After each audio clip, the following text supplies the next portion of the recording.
উজনি অসমৰ অন্যতম সাংবাদিক সংগঠন বৃহত্তৰ ডিব্ৰুগড় প্ৰেছ ক্লাব আৰু ঐতিহ্যমণ্ডিত ডিব্ৰুগড় সাহিত্য সভাৰ উদ্যোগত বিহুৰ আখৰা ছদিনীয়াকৈ আয়োজন কৰা এই বিহুৰ আখৰা ডিব্ৰুগড় নগৰৰ লগতে নগৰখনৰ উপকণ্ঠ অঞ্চলৰ প্ৰায় ১.৫ শতাধিক নাচনীৰ অংশগ্ৰহণেৰে মুখৰিত কৰি তোলে পৰিৱেশ।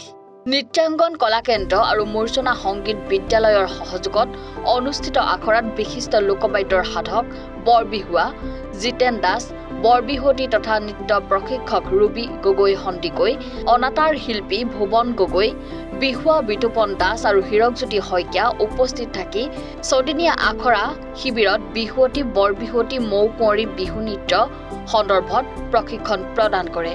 বিশেষকৈ অসমীয়া সংস্কৃতিক প্ৰকৃত আৰু শুদ্ধ ৰূপত উপস্থাপন কৰাৰ বাবে নৱপ্ৰজন্মৰ মাজত প্ৰতি বছৰে সাংবাদিক সংগঠনটোৰ লগতে ডিব্ৰুগড় সাহিত্য সভাই এনেদৰে আখৰা শিবিৰ অনুষ্ঠিত কৰি আহিছে।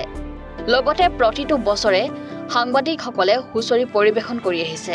সামৰণি অনুষ্ঠানত শিবিৰত অংশগ্ৰহণকাৰীসকলক মানপত্ৰ প্ৰদান কৰাৰ লগতে কেইবাগৰাকীও বিশিষ্ট ব্যক্তিক সম্বৰ্ধনা জ্ঞাপন কৰে। হয়, নিশ্চয়কৈ ক'ব লাগিব উজনি অসমৰ অন্যতম সাংবাদিক সংগঠন বৃহত্তৰ ডিব্ৰুগড় প্ৰেছ ক্লাব আৰু বৃহত্তৰ ডিব্ৰুগড় প্ৰেছ ক্লাবে প্ৰতিটো বছৰতে বহাগ বিহুৰ প্ৰাক মুহূৰ্তত এনেধৰণে আমি বিহুৰ আখৰা অনুষ্ঠিত কৰি আহিছোঁ আৰু এইবাৰো আমি ঐতিহ্যমণ্ডিত ডিব্ৰুগড় সাহিত্য সভাৰ সৈতে যৌথ উদ্যোগত আজি আমি বৃহত্তৰ ডিব্ৰুগড় প্ৰেছ ক্লাব আৰু সাহিত্য সভাই লগ লাগি ডিব্ৰুগড় সাহিত্য সভা ভৱনত 6 দিনীয়া আমাৰ যি আখৰা আছিল বিহু আখৰা, আৰু এই বিহু আখৰাত আমি বিহু নৃত্য, বিহুৱতী, বৰ বিহুৱতী, মৌ কুঁৱৰী, বিহু কুঁৱৰী ইত্যাদি ধৰণৰ আমাৰ আখৰাসমূহ আৰু পুৰণি যিসমূহ আমাৰ পৰম্পৰাগত বিহুনাম আছিল, বিহুগীত আছিল, সেইসমূহ আমি শিকাবলৈ যত্ন কৰিলোঁ।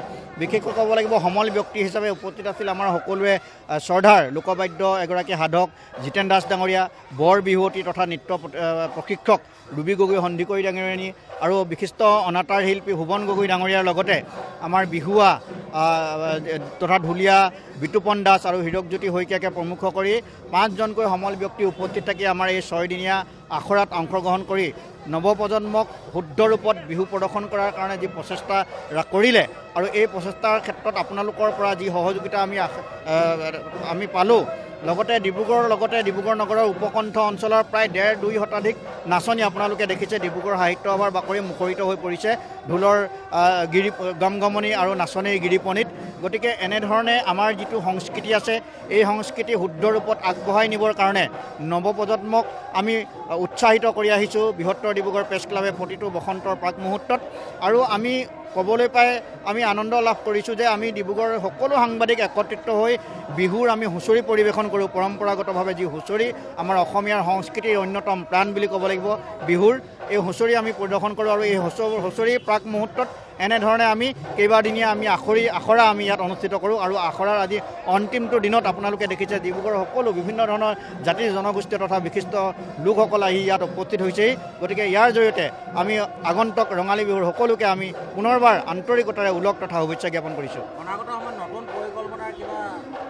চাওক, আমি সাংবাদিক সংগঠন হিচাপে আমি সংবাদ ক্ষেত্ৰতে জড়িত নহয়। বিভিন্ন সময়ত সাহিত্য আমি গ্ৰন্থমেলাত আমি গ্ৰন্থ বিক্ৰী কৰিছোঁ ডিব্ৰুগড় সাংবাদিকসকলে, আমি হুঁচৰি পৰিৱেশন কৰিছোঁ প্ৰতিটো বসন্তত, আমি ক্ৰীড়া প্ৰতিযোগিতা অনুষ্ঠিত কৰিছোঁ বিভিন্ন সময়ত। তেনেধৰণে আমি ক্ৰীড়া সাহিত্য সংস্কৃতিৰ ক্ষেত্ৰত বিভিন্ন সময়ত আমি সাংবাদিকসকল ঐক্যবদ্ধ প্ৰচেষ্টাৰে ডিব্ৰুগড় সাংবাদিকসকলে এনেধৰণে নিদৰ্শন দাঙি আহিছে। ডিব্ৰুগড়ৰ পৰা আতিকুৰ ৰহমানৰ ৰিপৰ্ট, এনি ভাৰত 24।